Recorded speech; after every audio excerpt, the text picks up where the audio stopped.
Oggi vi porto con me a fare un bello spaghetti di tunnille, però diverso, con bucce di limone giallo, non bianca. Amici miei. Olì! Ragazzi, buongiorno! Oggi una ricetta semplice e gustosa, però diversa dagli altri. Perché? Spaghetti quadrati, limone, olio, produsina, aglio, sale, ittellina.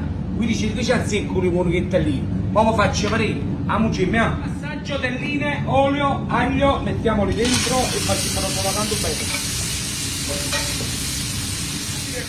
Un po' d'acqua della cottura, guardate qua, guardate come si aprono, sono aperte, li alziamo, seguite attentamente perché ora facciamo cosce dall'acqua e limone, spaghetti. Nella stessa pentola mettiamo l'acqua di cottura, vedete? Mettiamo abbastanza acqua, mettiamo il limone, però solo il giallo perché il bianco è amaro. Uniamo qualche buccia, la mettiamo a destra l'aromatico, mo fa capra, stagione, ma è bello, un bello spaghetti che tunnino con limone, bella frisca, fico di sale, vedete? E mettiamo gli spaghetti, vai!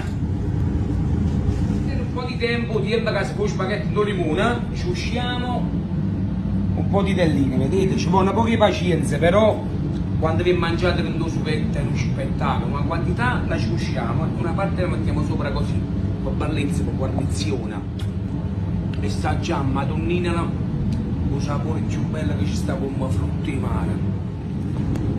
Guardate com'è bello colore, è diventato oro. Un po' di petrosino non basta mai, ci mettiamo un petrosino sempre a cascata, guardate qua.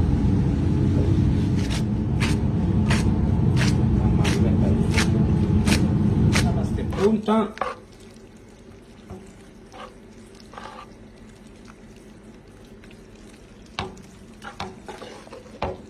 Il nostro piatto è pronto, guardate quanto è bello, dici la verità, è un biciù, telline sgusciate sopra, nei lati quelli là con le bucce, e il mio momento è bello l'assaggiare. Guarda qua. Mamma mia. E creo.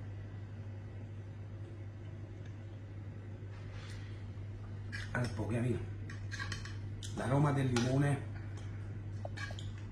è uno spettacolo.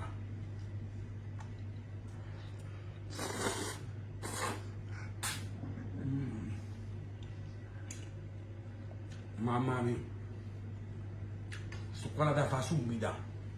Un bacio, ci vediamo alla prossima puntata. Guardate che babà. Mamma mia, che spettacolo! Questo va mangiato così, guardate.